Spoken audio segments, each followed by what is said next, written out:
what I'm going to do here is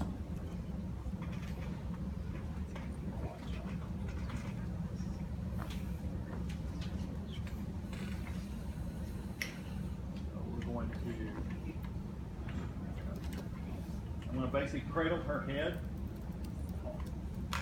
rotate right there, occiput, because you're going to use the mastoid occiput there. You're going to put your CP right under this mastoid right there. Basically. Let's turn her. This arm's going to be the driving arm here, so we're going to come right behind her mastoid, right on the occiput there. Keep her in just like that. I'm going to retract her just a bit to get to that suboccipital because you're trying to get to COC1 here. And keep that arm there. It's just that right there. Can you do it on the other side? Yep, sorry, the other side. It's a little harder for me to do because I'm also left hand stupid. So. Good. That was good. Cradle there. Rotate. So I'm going to rotate her. Where did you say? You said your thumb was So on my the mastoid. MCP is going to go right behind this mastoid Okay. process, right there on the neck. Is your application of force with the chin hand or your left hand? It's mostly with my left hand in this case. So I'm going to have a little, I'm trying to get equal pull here. There, so it's going to be right there behind her mastoid. Drive arm is directly parallel to her body. Right there. Pick up So you're slack. pushing. What's your line of force there? So it's straight Straight that way. You're not So let me- pulling have a at spine. the chin. You're not, no pressure at the No, chin up. the chin is trying to match your force with your hand. But you're really driving with this hand, kind of pulling along with this. The way I was fixing his hand right here and then this one. Okay, so let's look at a spine so you can see it. Like I was resting my head right here. And she Standing. just rested. So I'm going to turn her head that way. So I'm cradling here.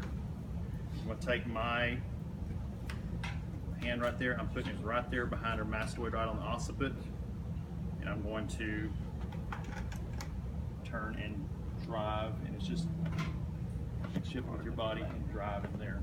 So I'm trying to keep this arm here. So you're trying to create a distraction force between the occiput and C1. Okay. So are you just turning the head away from your body, or are you turning her head because there's restricted? Now I'm turning her head because of taking that slack in C1, COC1, and also so I can get my hand underneath there to drive. There's a different way of just doing a general distraction where you do that for COC1 also. Okay. But this is biasing one side, so then you'd probably come over and do the other side. Okay. Okay, so we'll help you with those handholds because they are complicated and it's hard to show it, the actual handholds on person because they're having to lie on your hand. So first thing I do is work on cradling the head here and trying to find your MCP right behind that mastoid, not on it, it's very tender, but just right behind it. You can rotate them back just a little bit if you need to. So as long as your hand is right there, your arm is in drive force here, I always try to turn my body a little bit so that I can shift that way because it's harder to control your thrust when you're doing this way. Probably that kind of lunge motion is a lot easier to control your amplitude with. And it's you can be fairly aggressive with this technique because you're not going to impinge on vertebral artery or anything like that. Because you're not having full rotation or side bending or anything like that. Do you have success with a guarded person with this, considering that hands are right there and like you get a good grip on a guarded person? Not always. That's probably the people who do not do well with this are high pain tolerance people or people that are really tender right behind that mastoid. So that's where your main force is going through. It really doesn't affect sternocleidomastoid much because you're behind it.